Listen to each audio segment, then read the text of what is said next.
আমি কি খারাপ ব্যবহার করি নাকি?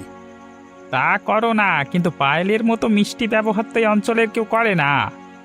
পায়েলের হাতের কচুরি স্বাদ কিন্তু অসাধারণ, আর সাথে আলুর দমটা আরো অসাধারণ। পায়েল, আমাকে আর কখানা কচুরি দিয়ে দেখি। আচ্ছা, দিচ্ছি। আহা, কি স্বাদ, যেন অমৃত খাচ্ছি। পায়েলের হাতের কচুরি রোজ খেতে না পারলে যেন মনটাই ভালো থাকে না। হ্যাঁ, এ কি, এই আলু পচা কেন? পায়েল, তুই কি পচা আলু রান্না করেছিস? আমি কখনো পচা আলু রান্না করি না কাকা। আমি কখনো পচা আলু রান্না করি না কাকা।